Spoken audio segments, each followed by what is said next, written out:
ይስጥልን። ይህ አሃዱ ሚዲያ ነው። ሰላምታችን በያላችሁበት ድረስ ያለን አርዕስተ ዜናዎችን እናስቀድማለን። አብራችሁን ቆዩ።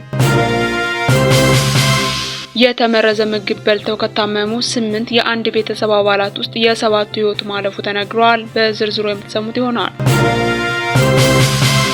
ትምህርት ሚኒስቴር በተማሪዎች ላይ አዲስ መመሪያ ወጣ። ሴት ተማሪዎች የጥፍር፣ የጸጉርና የከንፈር ቀለም መቀባት፣ ቅንድብ መቀንደምና መኳኳል፣ አላስፈላጊ ጌጣጌጦችን አድርጎ ወደ ትምህርት ቤት የሚከለክል መመሪያ አውጥቷል። በዝርዝሩ የምትሰሙት ይሆናል። በዛሬው ዕለት በተደረገ የላብራቶሪ ምርመራ 2 ሰው በማይበርግ ቫይረስ መያዙ ተገለጸ። ለዚህ ቻናል አዲስ የሆናችሁ ሰብስክራይብ እና ላይክ ታደርጉ ዘንድ እየጋበዝን ወደ ዝርዝሩ እናልፋለን። አብራችሁን ቆዩ።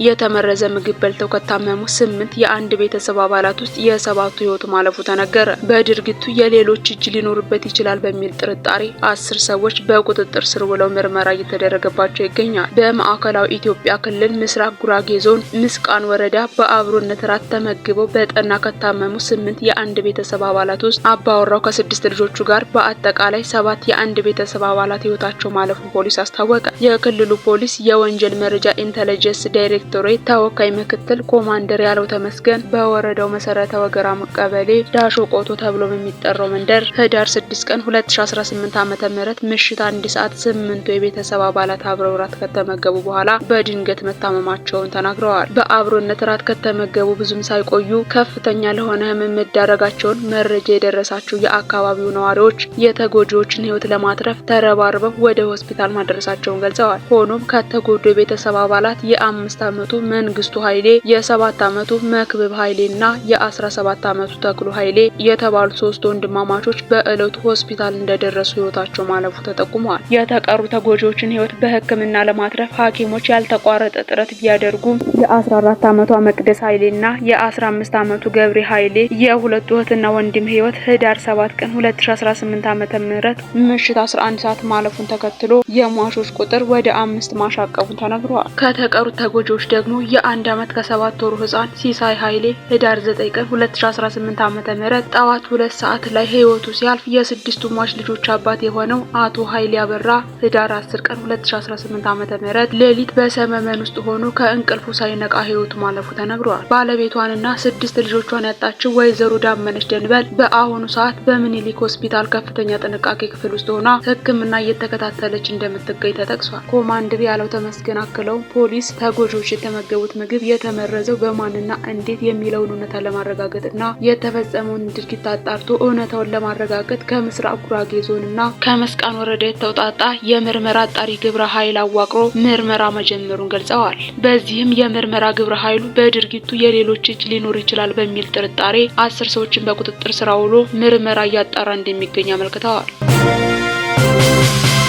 ሴት ተማሪዎች የጥፍር፣ የጸጉርና የከንፈር ቀለም መቀባት፣ ቅንድብ መቀንደብና መኳኳል፣ አላስፈላጊ ጌጣጌጦችን አድርጎ ወደ ትምህርት ቤት መሄድ የሚከለክል መመሪያ ትምህርት ሚኒስቴር አዘጋጀ። ትምህርት ሚኒስቴር የተማሪዎችን ስነ ምግባር ለመቆጣጠር ያዘጋጀው ረቂቅ መመሪያ ማንኛውም ተማሪዎች ከተፈጥሮ ጸጉራቸው በስተቀር አርቲፊሻል ጸጉር መቀጠል አይችሉም ተብለዋል። ከዚህ ባለፈም በትምህርት ቤት ውስጥ አላስፈላጊ የሆኑ የኢትዮጵያዊነትን ባህል የማይገልጹ በዓላት በተለይም እንደ ክሬዚ ዳይ፣ ኦልድ ዳይ፣ ቤቢ ዳይ፣ ቶማቶ ዳይ፣ ከለር ዳይ፣ ቫላንታይን ዳይ እና ሌሎችም የበዓል ቀናቶች ተብለው የሚከበሩ በዓላትን ማክበር በመመሪያው ተከልክሏል። በትምህርት ቤት የደንብ ልብስ በተገቢ መንገድ መልበስ ሲል ባወጣው መመሪያ ስር ሴቶች ጉርድ ቀሚስ ከባት በታች የሆነ ቁመት ያለው ለብሰው መገኘት አለባቸው ተብሏል። ከደንብ ልብስ ውጪ ቢሆን ከአካባቢው ባህል ጋር የማይቃረን አለባበስ መልበስ ይጠበቅባቸዋል ይላል ረቂቅ መመሪያው። ትምህርት ቤት ውስጥ መፈጸም የተከለከሉ ድርጊቶች ብሎ ከዘረዘራቸው መካከል ደግሞ የትምህርት ቤት መምህራን፣ የትምህርት አመራር ሰራተኞችና ሌሎች የትምህርት ማህበረሰብ አካላት መዝረፍ፣ መስደብ፣ ማንቋሸሽና አካላዊ ጥቃት መፈጸም ቅጣት የሚያስከትል ተግባር ነው ተብሏል። ተንቀሳቃሽ ስልክ ወይም ሞባይልና የሙዚቃ ማዳመጫ መሳሪያዎችን ትምህርት ቤት ቅጥር ግቢ ውስጥ ይዞ መገኘት ረቂቅ መመሪያው ከልክሏል። በቃል በምልክትም ሆነ በጽሁፍ ጸያፍ ነገሮችን መግለጽ፣ ጨዋነት የጎደላቸውን እንዲሁም ሃይማኖታዊና ፖለቲካዊ ይዘት ያላቸውን ምስሎችና ጽሁፎች በትምህርት ቤት ውስጥ ይዞ መገኘትና ማሰራጨት አይፈቀድም። በትምህርት ቤት ግቢ ውስጥ የማንኛውንም አይነት የሃይማኖት አምልኮ ስርዓትና የፖለቲካ እንቅስቃሴን ማካሄድ ይከለከላል። ማንኛውም ተማሪ አገራዊ ሴት ያልሆኑና መጤ የሆኑ ነገሮችን በሰውነት ላይ ምልክት ማድረግ፣ ከአገራዊ ሴት ጋር የሚቃረኑ አሉታዊ መጤ ምልክቶችን በሰውነት ላይ መነቀስ፣ ማሳየት፣ ማድረግ፣ መጠቀም ፍጹም የተከለከለ ነው ብሏል ረቂቅ መመሪያው። ከ9 እስከ 12ኛ ክፍል ላሉ ተማሪዎች አንድ ተማሪ በስነ ምግባር ጉድለት እጅ ከፍንጅ ከተያዘና የመማር ማስተማሩን ሂደት የሚያውክ ሆኖ ከተገኘ ውሳኔ እስኪሰጠው ከትምህርት ቤት ሊታገድ እንደሚችልም በመመሪያው ሰፍሯል። ተማሪዎች ተደጋጋሚ ጥፋት አጥፍተው ሲገኙ በተለይም ከ7 እስከ 12ኛ ክፍል ያሉ ተማሪዎች እስከ 1 ዓመት ድረስ እንደ ጥፋቱ መጠን ታይቶ ከትምህርት ሊታገዱ ይችላልም ሲል ረቂቅ መመሪያው አስቀምጧል። በሌላ በኩል በትምህርት ቤቶችና አካባቢው የትምህርት አዋኪ ጉዳዮችን ለመከላከልና ለመቆጣጠር ለሚኒስትሮች ምክር ቤት የቀረበ ረቂቅ ደንብ ተሰናድቷል። በዚህ ረቂቅ ደንብ ትንባሆ ወይም ሲጋራና ሺሻ፣ ጫት፣ አልኮል፣ የናርኮቲክና የሳይኮትሮፒክ ዝርያ ያላቸው አደገኛ ህገወጥ መድኃኒቶችና ሱስ አስያዥ እጾች ትምህርት ቤት አካባቢ መሸጥም ሆነ ይዞ መገኘትን ይከለክላል። የአልኮል መሸጫና ማከፋፈያ ቤቶች፣ የሲጋራ መሸጫ ሱቆች፣ ሺሻ ቤቶች፣ ጫት ቤቶችና መቃሚያ ቤቶች፣ ጭፈራ ቤቶች፣ ቁማር ቤቶች፣ የእንግዳ ማረፊያ ቤቶችና የሰውነት ምታሻ ወይም ማሳጅ ቤቶች በትምህርት ቤቶች በ500 ሜትር ርቀት ውስጥ መክፈት አይቻልም። ፊልም ማጫወቻ ቤቶች፣ ፕሌይ ስቴሽን ቤቶች፣ ዲኤስቲቪ ቤቶች፣ ከረምቡላ፣ ፑል፣ ጆተኒ፣ ቢንጎ እና የስፖርት ቁማር መጫወቻ ቤቶችም በትምህርት ቤት አቅራቢያ መክፈትን ከልክሏል።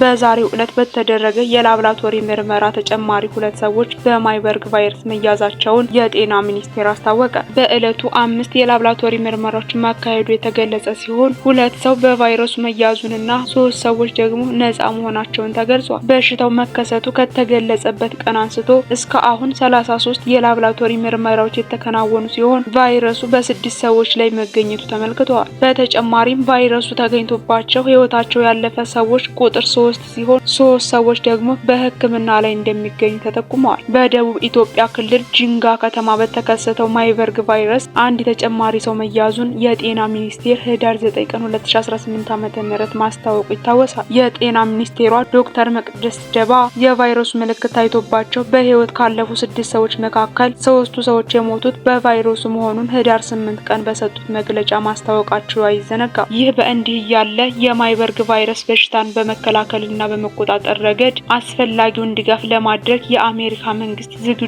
መሆኑን አምባሳደር ኤርቪን ማሲጋን ገልጸዋል። አምባሳደሩ ይህን የገለጹት በኢትዮጵያ በተከሰተው የማርበርግ ቫይረስ በሽታ አጠቃላይና ፈጣን ምላሽ መስጠት ዙሪያ ዶክተር መቅደስ የበሽታውን የላብራቶሪ ምርመራ፣ ከታማሚዎች ጋር የነበሩ ንክኪዎችን ክትትል፣ የማህበረሰብ ተሳትፎን ጨምሮ አስቀድመው የተተገበሩ ዘርፈ ብዙ እርምጃዎችን አብራርተዋል። የዩናይትድ ስቴትስ መንግስት በኢትዮጵያ አምባሳደር ማሲንጋ በበኩላቸው የኢትዮጵያን ጠንካራና ወቅታዊ እርምጃ አድንቀዋል ሲል ሚኒስቴር በማህበራዊ ትስስር ገጹ አመልክቷል። በተያያዘ ዜና በኢትዮጵያ የማርበርግ ቫይረስ መከሰቱን ተከትሎ የአፍሪካ ሀገራት ዜጎቻቸው ጥንቃቄ እንዲያደርጉ በማሳሰብ የቅድመ ቁጥጥር ስራዎችን ማከናወን መጀመራቸው ተዘግቧል።